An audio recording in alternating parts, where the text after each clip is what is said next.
Yo, I am back. It has been a while. It has been a good while since I had done one of these, and it's gonna get copyright claimed. I love getting copyright claimed. Nah, but it is good. It's good to be back. It's good to be back, for sure.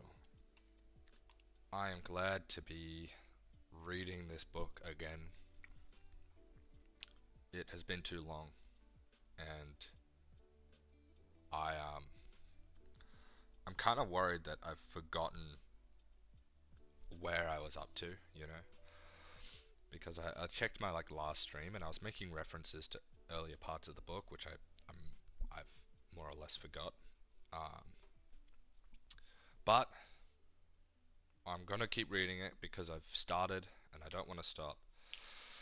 We've gone about what 130 pages, so 150 pages in. So we're about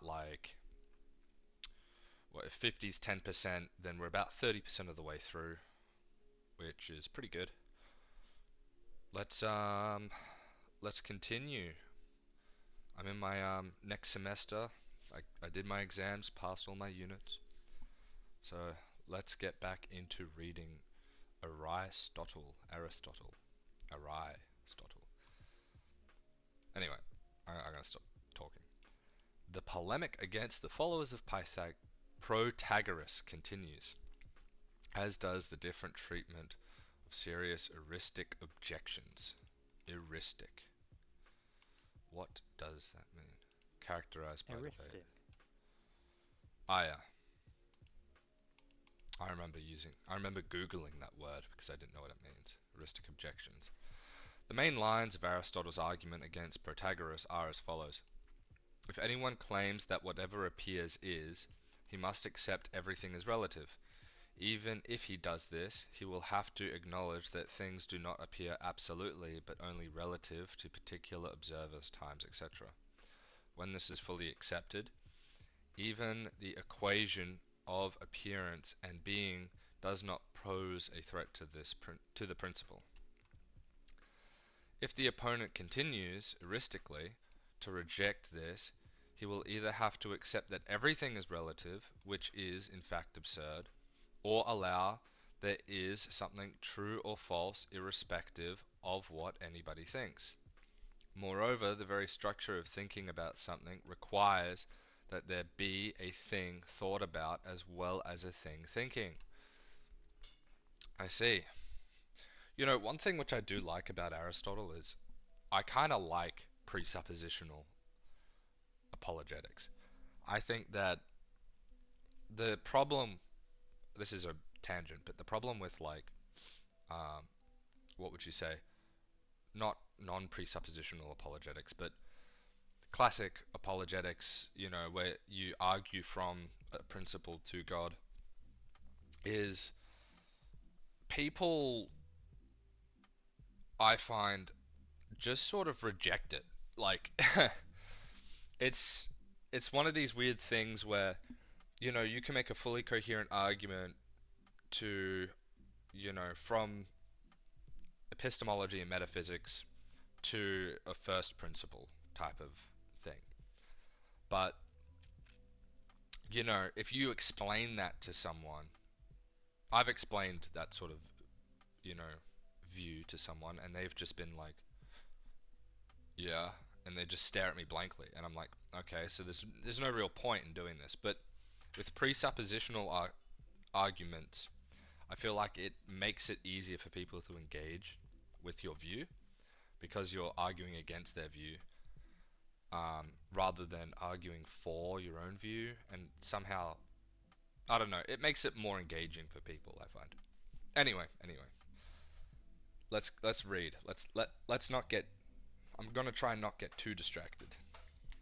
Now, among both the serious and the frivolous proponents of these views, there are those who are fond of the following conundrum. Who is to identify the healthy man, or more generically, the standard setting cognizer of each topic? All questions of this are like the question whether we are currently asleep or awake. They all have the same dialectical force, to require an explanation of everything.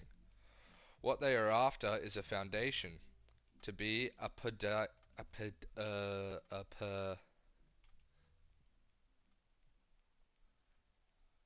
Apodictic. apodictically apodictically grasped, and their behavior makes it clear that they do not yet think that they have found it. Anyway, what is wrong with them is what we have just said. They want an account of things for which there is no account. The starting point of a proof is not a proof. Well, anyone troubled by these difficulties can be readily convinced by these arguments, which, in truth, are not hard to grasp, whereas those who seek nothing but compulsion in argument are asking for the moon. They claim the right to be contradictory, and the claim is itself contradictory. In any case, if all things are not relational, there are some things that are what they are per se.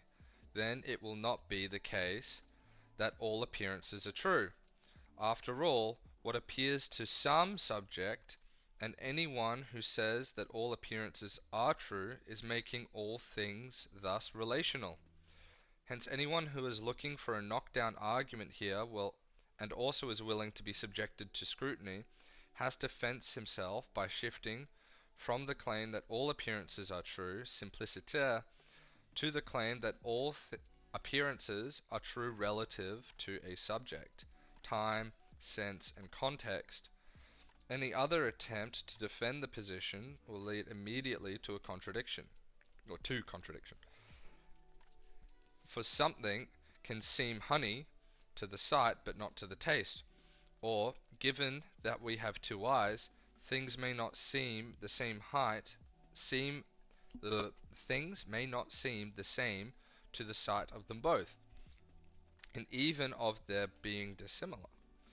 For those, actually on this, one of the things I remember in primary school, um, that I used to do is I found like one of my eyes has a more bluish hue and one of my eyes has a more orangey hue.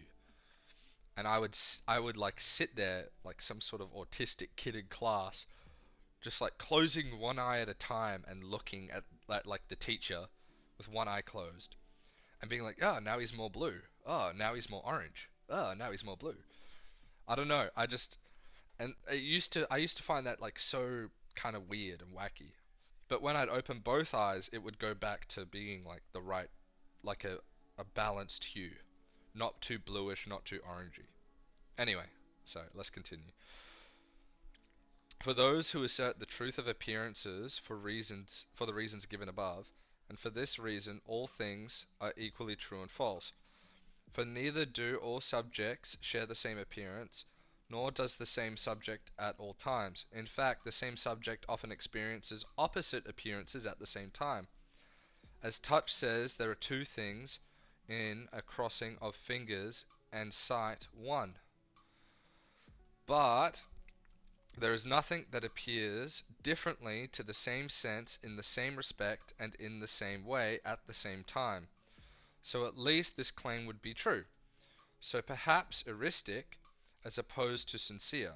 Defenders of this position must for this reason shift to the claim, not that a given thing is true, but that it is true for some subject. And of course, as pointed out earlier, they will have to make all things relational and relational to opinion and sensation, so that nothing will either come into being or exist if there is nothing to have an opinion about it. Yeah, so this what he's saying here is like from what we've heard before, these Protagoras guys from are like saying it's only true if you uh, sense it empirically, basically.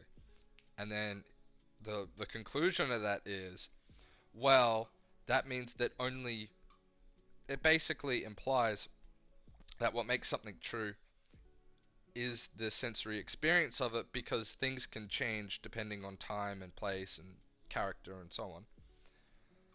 Which basically means everything is relative to the experience of the individual. But if that's the case, if what makes the existence of something true is the fact that someone is there to experience it, then the logical opposite of that will be that it doesn't exist if you don't experience it. Because what makes the thing in question true is the experience.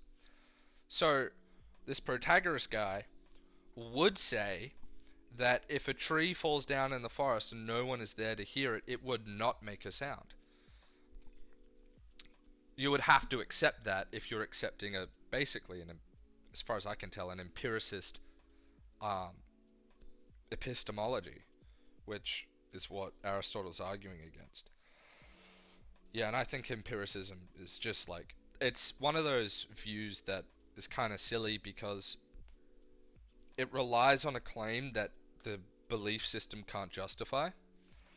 So if you believe, oh, you can only know if something's true if it's verified empirically, then you don't know if your worldview is true because there's no way to empirically verify that your worldview is true. There's no way to empirically verify that the only things that are true are the things that are empirically verifiable. Yeah, so yeah, it's one of those, it's sort of a bit goofy, but it is what it is. And it kind of feels like a gotcha sometimes, you know? Anyway, sorry, I'm getting off track. I'll keep at the book. I have to keep at the book. If, however, things have come to be or will be, it is clear that all things cannot be relational to opinion. Moreover, if something is one, then it is so either in relation to some one thing or in relation to a definite number of things. Or if the same thing is both half and equal, that does not mean that the equal is relation to the double. If then, in relation to that which is thinking about it, a man, that which is thought to be a man, are the same.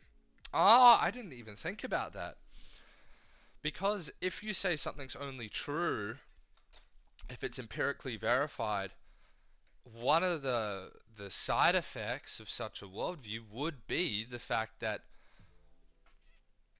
obviously empirical verification can be faulty. But if what makes something true is the fact that it's empirically verified, and then the empirical verification becomes the position for truth, then if you see a sheep on a field, it doesn't matter if it's a rock or not, because it's been empirically verified as a sheep. There's a sheep in that field. So it's a complete disconnect from reality. Yeah, I've never actually thought about that.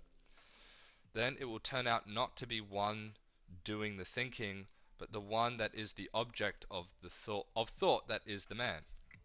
And if each entity is relational on a subject, then the subject itself will be relational and to a formal infinity.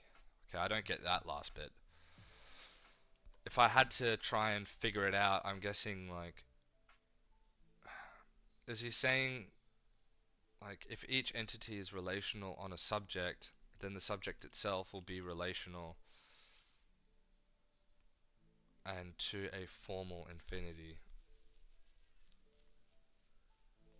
Yeah, I don't get that last bit. I'm gonna keep it real. I'm gonna keep it 100.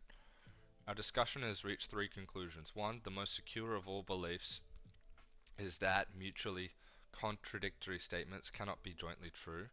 Two, we have shown what happens to you if you deny. Three, we have diagnosed the motivation of philosophers for denying.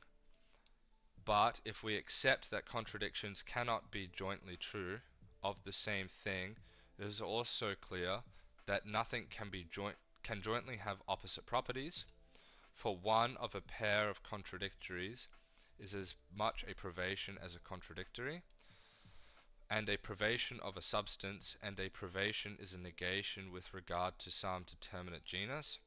So if it's possible both to assert and to deny truly at the same time, then it is also impossible for opposite properties to pertain simultaneously unless the two properties pertain in different ways, or one qualifiedly and the other simpliciter. This is like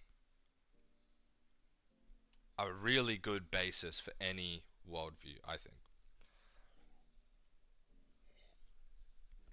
Probably the ideal basis for a worldview. And this is the thing, this might sound like a mean thing to do, but if you talk to someone who actually genuinely believes it's okay to hold contradictory viewpoints, and they disagree with you on anything, just point out that they're okay with holding contradictory viewpoints. So your viewpoint being in contradictory to them shouldn't matter, you know? If you want to be like, you know, like a actually type of guy, then you can do that. Anyway, it'll make people annoyed, but it's not like, I mean, what are they going to do? Say you're wrong because there's a contradiction, you know? Yeah, it's kind of a gotcha, but still, you can do it. Aristotle passes on to the defense of the principle of excluded middle, which is closely connected to the principle of non-contradiction. I've never actually really understood how they're different. They sound the same to me. The principle of excluded middle states that between two contradictory propositions, there can be no third proposition. Aristotle employs 7 arguments in defense of the principle, with the same strategy of distinguishing between serious and heuristic objections, and of demanding from the opponent only the making of at least one proposition. In the last part of the chapter, Aristotle castigates Castigate. hmm, both Heraclitus for making everything true and Anaxagoras for making everything false with his doctrine of primordial mixture. Now, it is also true, it is also the case that there can be nothing intermediate to an assertion and a denial. We must either assert or deny a single predicate of any subject. The quickest way to show this is by defining truth and falsity. Well, falsity is the assertion that that which is not, or that which is not is. Okay, let me read this again. Falsity is the assertion that that which is not, or that which is not is. And truth is the assertion that that which is, and that which is not, is not. Okay, there needs to be some commas in this. There needs to, you need commas, my guy. Put in a comma here, and put in a comma here. Please. It does not need to sound like that. Thus, anyone who asserts anything to be or not to be is either telling the truth or telling a falsehood. On the other hand, neither that which is said either not to be or to be, nor is that which is not. I get what he's saying, but it's just grammatically, there is a better way of writing this. And if there were an intermediate of contradictory statements, then it would either be like gray between black and white, or like the non-man, non-horse between man and horse. Suppose the latter. In that case, it could not change into either one or the other of what it stands between, for change to good is from not good, and to the latter from good, whereas in fact it appears always to do so. In fact, change can only be two opposites and intermediaries, If then we suppose that it is a real intermediary, there would still be something like the coming to be of white from non-white, and this is in fact never observed. Again, thinking either asserts or negates every object of thinking or of intuition. This much is clear from the definition, whether it engages either in truth or falsity. And when in its assertion or negation it connects the terms in a certain way, it is saying what is true, and when it does so in another way, it is saying what is false. Okay. I get what he's saying. Vaguely, what this is saying is, as far as I can understand, is that if you have like two things that are opposite, like black and white, it's either because black and white is on a spectrum and the thing in between is a mixture, right? In that case, it's not black, gray is not black and white, right? Black is like if you mix black and white, it's gray, right? So it's not black and white at the same time. It's something else. And it's the same thing with the non-man, non-horse thing.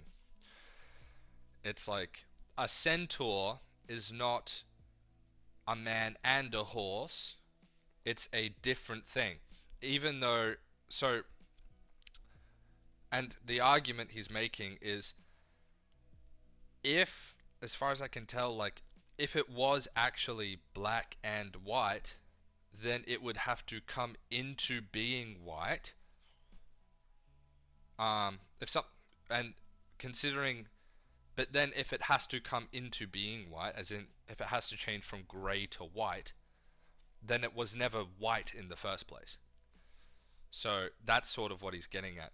The fact that something will have to change into something else in order to be that thing, when it's that intermediate thing in the middle, it means it was never the thing in question. That's how I understand it, which I would agree with. And I'm going to make one point for anyone out there who thinks, what about Schrodinger's cat? What about Schrodinger's cat? Does that disprove the law of excluded middle? No. Because people, when they hear the term superposition, or they think about Schrodinger's cat, they unironically think that the cat is in fact dead and alive at the same time. That's not really what superposition is. What superposition is, it's a statement of the fact that the cat is potentially dead and alive at the same time. So this is my understanding. I could be wrong because I don't do physics nor quantum physics, but from my understanding, the cat isn't dead and alive at the same time. It's potentially dead and potentially alive at the same time. And the whole like observing thing is because of the fact that you got to keep in mind quantum physics is a theory, and the theory is relative to the observer. So a lot of the stuff about quantum physics being deterministic or probabilistic, or the probabilistic aspects of quantum physics, as far as I understand from what I've read, it's not that it's genuinely pure probabilistic. It's certainly not indeterminate. It's that with our current like schematic of understanding it, it makes it quote unquote makes it probabilistic. So it's not actually probabilistic, but our schema for understanding it is still not at a point where we can say we know what's going to happen, but we can say that we know probably what's going to happen. So when we have the certain preconditions, we can go, okay, well, it's this or this, not that like it's simultaneously two different things. You get what I mean, I think. Anyway, rant over. In any case, all opposites must merely, unless merely gratuitously proposed, must have an intermediary. Hence one might be saying something that is neither true nor false, and there might be something that neither is nor is not, and there might be subchange that is neither a coming into being nor a destruction. Also, whatever genera negation of an attribute implies assertion of its opposite. Also, for whatever genera negation implies the assertion of the opposite, there will also be in turn be intermediary even there. So, in number, for instance, there might be some number that is neither odd nor not odd, which would be, given the definition, odd.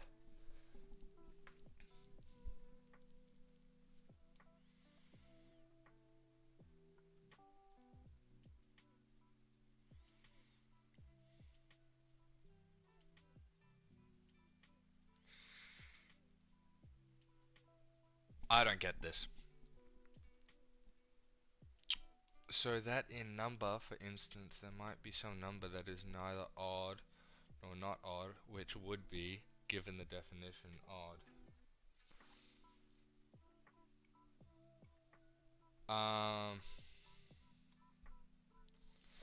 I think what it's saying is some intermediary things by definition end up falling on one side or the other of a binary when you have the law of non-contradiction. I think that's what it's saying. So like, if something is or not is, if something's coming into being, then it still might it will either be yet to be or it will still be being, depending on what stage it's at. You know what I mean? So it's, with for example, this odd or even example, if you have, say, 2.5, someone might say that's neither odd, that's in between an odd number and an even number, right? 3 and 2.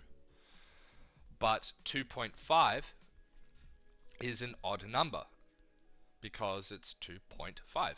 So therefore, it falls under that definition of odd. I think that's what it's saying, at least. Also, an infinite regress looms, and we will have to raise the stock of entities not just by half but by more, for it will be in turn possible to negate the intermediate in terms of either assertion or denial, and yet it will be something, given that its substance is different from that of the others. Given that its substance is different from that of the others. And if someone is asked whether something is white and replies that it is not, he has not denied anything other than its so being, and this is not so being is, and this not so being is a negation. Okay, I get what he's saying here. So if you have such a thing as an intermediary in this idea of like there not being an excluded middle, then if you say that something is not white, right, you're technically saying that it could be white still, because the intermediary would be still white and black. But therefore, you sort of have an infinite regression of questions, because then the intermediary would be also white, which would be gray. But then if you go, okay, if this is white, is this white? No. Well, then the intermediary between gray and white, is this white? No. I guess I get what he's saying. It just sort of ends up with an infinite loop, because the middle thing would also be positive. So it like kind of isn't a negation even if you negate it. Some philosophers have fallen into this opinion in the same way they have into other paradoxes. They are confronted by an Aristotle argument. They are confronted by an Aristotle argument. Find it impossible to refute and end up by giving into it and accepting the conclusion! Exclamation mark. This explains the conclusion of some, while that of others is to be ascribed to the search for an explanation of everything. In either case, the basis of the cure is definition. Now, a definition arises from the necessity that words have some meaning, for the definition is the account of which the word is the sign. Thus, while the remark of Heraclitus that all things are and are not effectively renders all assertions true, that of Anaxagoras, that there is a intermediary between assertion and negation, makes all assertions false, for if things are mixed, then the mixture, for instance, will be neither good nor not good, and it will be impossible to say anything true of it. Yeah, I get I get what he's saying. I think this thing about definitions is also kind of important, like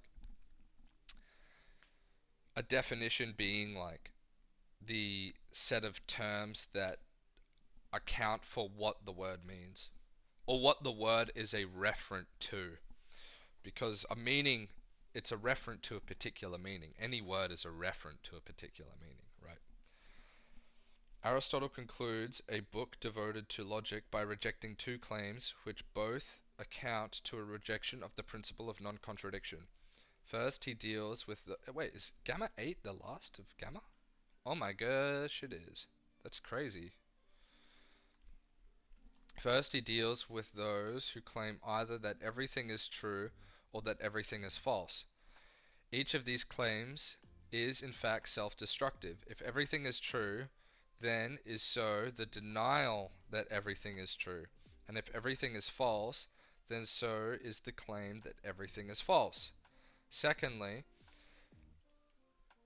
he also, this is, by the way, something you'll see, if you're like, when I went through a phase of being a nihilist, and one thing I used to affirm was that nothing was true, until I realized that if the only truth is that there is no truth, then that statement is either true or not true. And if it's not true, then my belief is wrong, right? But if it is true, then there are more truths then the only truth is that there is no truth. But that would mean truth exists. So, like, yeah, this is one of those times where, like, as where was it? If everything is false, then so is the claim that everything is false. I came to this conclusion in high school, but it turns out that some random Greek guy already knew it hundreds of years ago, which is cool. Over 2,000 years ago, which is, yeah. Secondly, he also refutes those who claim either that everything is at rest or that everything is in motion. That everything is not at rest is shown by the fact that every proponent of the claim himself came into existence at some point in the past.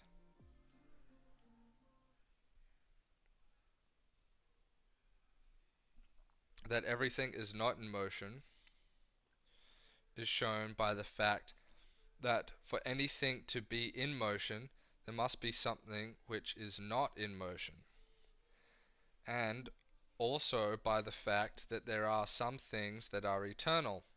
In fact, in Aristotle's view to be defended at a greater length in the look lambda, there is something permanently in motion, something permanently moving, and the primary cause of motion, which is itself permanently motionless. Mmm. Mmm. I'm interested because in this book, for one, reason, which is I think Aristotle is either has a deistic or theistic worldview, and I want to see what it is. Given all these distinctions, it becomes clear that things are in a unitary way. Things said in a unitary way cannot apply to all things. For instance, some say that nothing is true. They claim that there is nothing to stop all statements being like the claim that the diameter of the square is commensurate with its side. And others claim that everything is true. Thus, propositions pretty much are pretty much the same as that of Heraclitus, since anyone who says that all things are true and all things are false is also separately asserting each of the two conjuncts, so that if they are indeed impossible, then so must the conjunction be. In any case, there are some contradictions that clearly cannot be jointly true, nor indeed all false. Yet this would seem rather to be a possibility on the present assumptions. But in the face of all these reasonings, the position to be adopted is that already outlined above. We should require not that something is or is not, but that something has meaning, so that the argument should proceed from a definition through a grasp of the meaning of truth and of falsity. If truth be nothing other than the assertion of what is falsity to negate, then it is impossible that all things can be false, since one half of the pair of contradictories must be true. Indeed, these arguments themselves fall victim to the very difficulty about which their defenders are always canting. Canting's a word.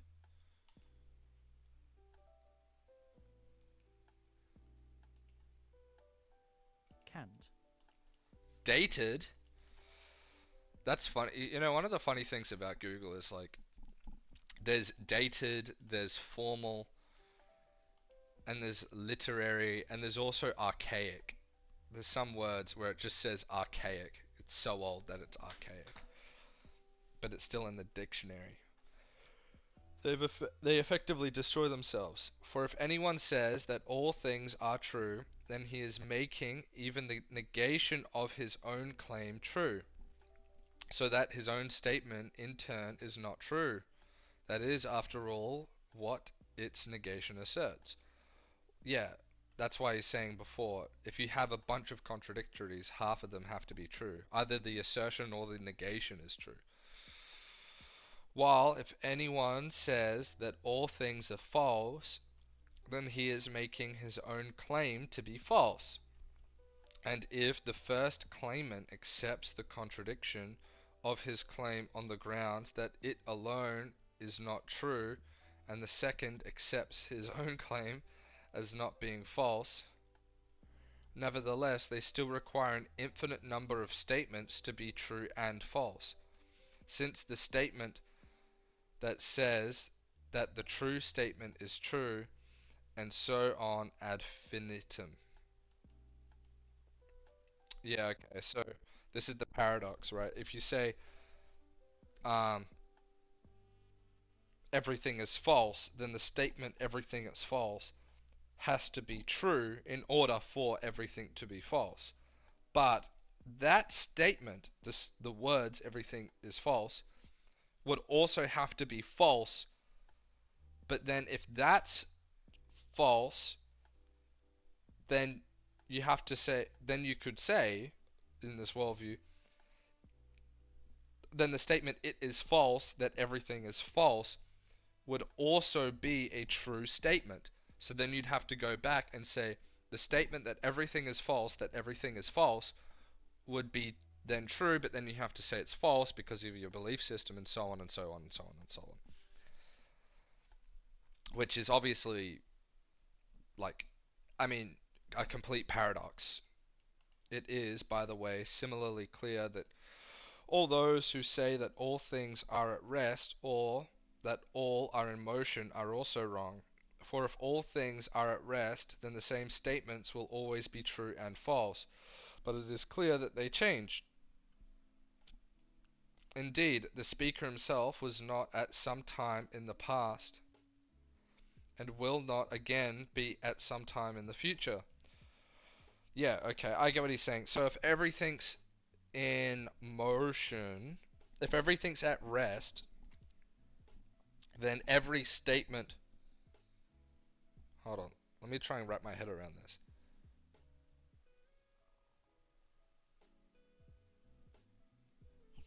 If everything is not in motion, then.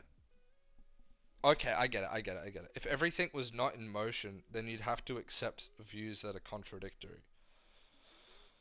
Because, let's say you go to a stadium, as let's say, for example, and you run a race.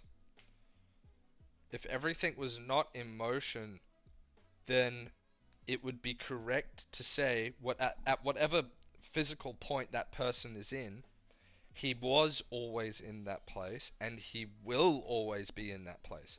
But obviously that's wrong because he wasn't, right? If someone's running along a track and you pause time, then that would be like pause time forever. Then that would be the case, but that's not the case. Okay, I get it now. But if all things are in motion, then nothing will be true. So all things will be false. But it has been shown that this is impossible. So that which is must change, since change is from something to something. Also, that all things are sometimes it cannot be that all things are sometimes at rest or in motion, but nothing always. For there is something that for there is something that always moves the things in motion, and the first mover itself is unmoved. Ooh, first mover, that sounds a bit like God. Ooh. Book Delta. Alright, that was 10 pages. How long did that take? Let's have a look. I actually 40 minutes. That's not bad. Let's have a look at Book Delta. How long's Book Delta?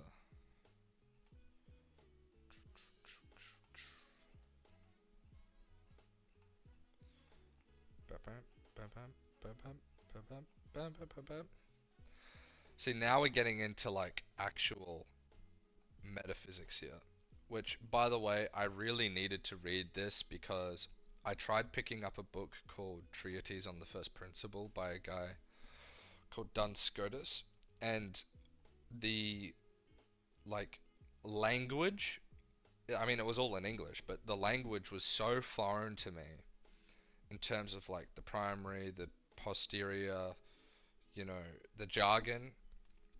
It's like it was all going over my head. It was too much to like.